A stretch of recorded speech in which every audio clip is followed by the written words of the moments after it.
মা আমাদের গর্ভে ধারণ করেন মাত্র ৯ মাস, কিন্তু বাবা আমাদের জন্য জীবনে প্রায় ৪০টা বছর দিয়ে দেন। দুজনের ত্যাগই মহান। তবু কেন বাবাকে সবসময় পেছনের মানুষ বলে মনে করা হয়? মা বিনা পারিশ্রমিকে সংসার চালান, আর বাবা নিজের উপার্জনের পুরোটা খরচ করেন সেই সংসারের জন্য। তবু কেন বাবার কষ্টটা যেন অদৃশ্য থেকে যায়? মা আমাদের ইচ্ছে মতো রান্না করেন, আর বাবা সে ইচ্ছে মতো জিনিস কিনে আনেন। দুজনেই ভালোবাসা সমান, তবু মার ভালোবাসাকেই সমাজে বেশি গুরুত্ব দেওয়া হয়। কেন বাবা সব সময় ছায়াই থাকেন?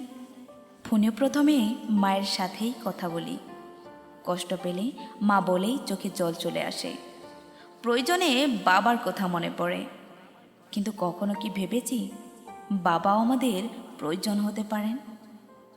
আলমারিতে থাকে মায়ের রঙিন শাড়ি আর সন্তানের নতুন জামা কাপড়, কিন্তু বাবার জন্য থাকে মাত্র ২-৪টি পুরনো চাদর।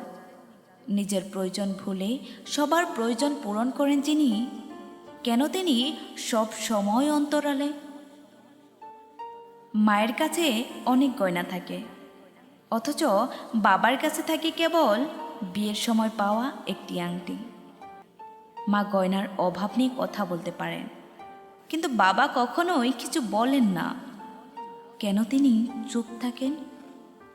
বাবা জীবনের প্রতিটি দিন কঠোর পরিশ্রম করেন পরিবারের জন্য, তবু স্বীকৃতির সময় বাবাকে অপেক্ষা করা হয় কেন?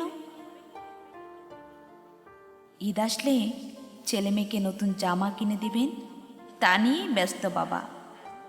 মা বলেন এই ঈদে আমার জন্য একটা নতুন শাড়ি কিনো, কিন্তু বাবার কথা কারুর মনে থাকে না। আর ঠিক বাবাও কখনো নিজের নতুন জামা কাপড়ের কথা ভাবেন না। বাবার ভালোবাসাও কিন্তু কম নয়, তবু কেন তিনি পেছনের মানুষ? যখন মা বাবা বৃদ্ধ হন, সন্তানরা ভাবে মা অন্তত ঘরের কাজ করবেন, আর বাবাকে বলা হয় তিনি তো এখন অপ্রয়োজনীয়। আমাদের শরীরে যেভাবে মেরুদণ্ড পেছনে থাকে, তার উপরেই আমাদের পুরো অস্তিত্ব দাঁড়িয়ে থাকে। ঠিক বাবাও আমাদের মেরুদণ্ডর মতো, যে পুরো সংসারটা সামলিয়ে রাখেন। তাই বাবাকেও ভালোবাসুন।